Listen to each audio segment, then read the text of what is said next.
Hello friends, स्वागत है आप सभी का हमारे इस यूट्यूब चैनल हिंदी साहित्य बाय पूजा पांडे में। फ्रेंड्स, इस वीडियो में हम लोग महादेवी वर्मा के बारे में जानेंगे। अगर ये मान लीजिए कि आपसे केवीएस टीजीटी या फिर पीजीटी आप हिंदी विषय से साक्षात्कार देने जा रहे हैं और आपसे पूछा जाता है कि आपके पसंदीदा साहित्यकार कौन है, रचना या रचनाकार कौन है और आपकी पसंदीदा कवियत्री जो है महादेवी वर्मा है, तो इनके बारे में आपको जानकारी होनी चाहिए। और नहीं भी है, मान लीजिए कि आपसे प्रश्न नहीं पूछा जाता है तो भी इन्होंने महादेवी वर्मा ने अपना काफ़ी महत्वपूर्ण योगदान दिया है हिंदी जगत में। इनके बारे में तभी भी आपको जानकारी होनी चाहिए। तो इसीलिए आज के इस वीडियो में हम लोग देखेंगे महादेवी वर्मा का जीवन परिचय, उन्होंने कौन कौन सी रचनाएं की, उनकी जो लेखन शैली है वो किस प्रकार की है, या उनकी जो काव्य रचनाएं हैं उनमें किस चीज़ का हमें ज़्यादा से ज़्यादा उल्लेख देखने को मिलता है। फ्रेंड्स देखिए, छायावाद के महत्वपूर्ण 4 स्तंभ माने जाते हैं, जिसमें कि जयशंकर प्रसाद, सूर्यकांत त्रिपाठी निराला, सुमित्रा नंदन पंत और महादेवी वर्मा का नाम आता है। तो पिछली वीडियो में हम लोगों ने जयशंकर प्रसाद, सूर्यकांत त्रिपाठी निराला के बारे में अध्ययन कर लिया है। आज की इस वीडियो में हम लोग देखेंगे महादेवी वर्मा के बारे में और अगली वीडियो में हम लोग जानेंगे सुमित्रा नंदन पंत जी के बारे में। तो चलिए शुरू करती हूँ। इसमें जो है देखिए, मैंने एनसीईआरटी बुक से इस टॉपिक को लिया है। इसमें जिन चीज़ों का उल्लेख है उसे भी देखेंगे और कुछ हम लोग इनसे जुड़े महत्वपूर्ण तथ्य अलग से भी देखेंगे। महादेवी वर्मा का जन्म जो है वो सन 1907 को उत्तर प्रदेश के फर्रुखाबाद शहर में हुआ था।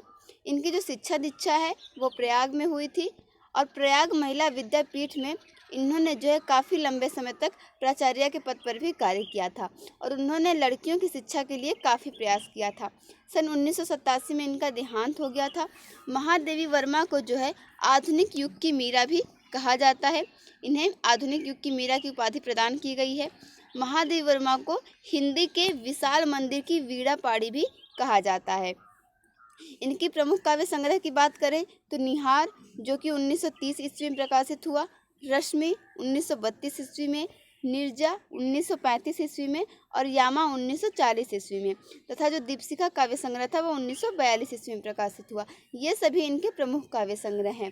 और कविता लेखन के साथ ही इन्होंने गद्य रचनाएं भी लिखी हैं, जिनमें कि रेखाचित्र और संस्मरण ये जो है प्रमुख रूप से उल्लेखनीय है। गद्य रचनाओं की बात करें तो अतीत के चलचित्र, स्मृति की रेखाएं, पथ के साथी, श्रृंखला की कड़ियाँ, ये सभी इनकी महत्वपूर्ण गद्य रचनाएं हैं।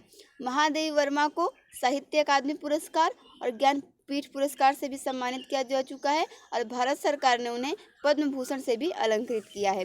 अब आइए हम लोग जान लेते हैं कि इनकी जो है रचना शैली किस प्रकार की थी।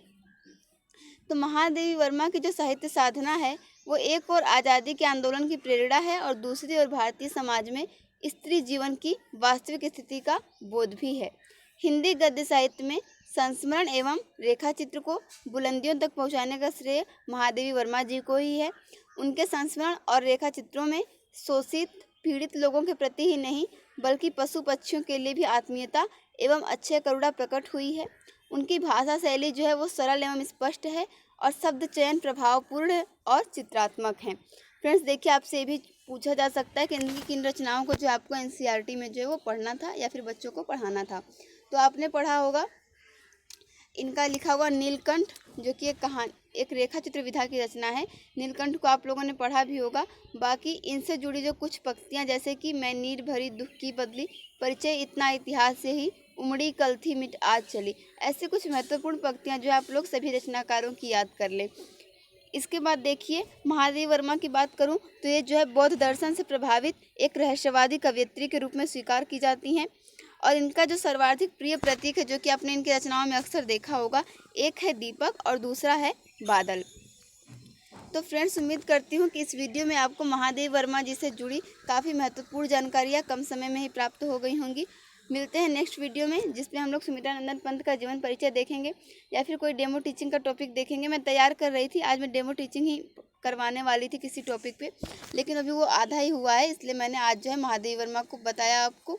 ठीक है फ्रेंड्स, आप लोग अपने इंटरव्यू की तैयारी करते रहिए। मिलते हैं नेक्स्ट वीडियो में। Thank you for watching this video.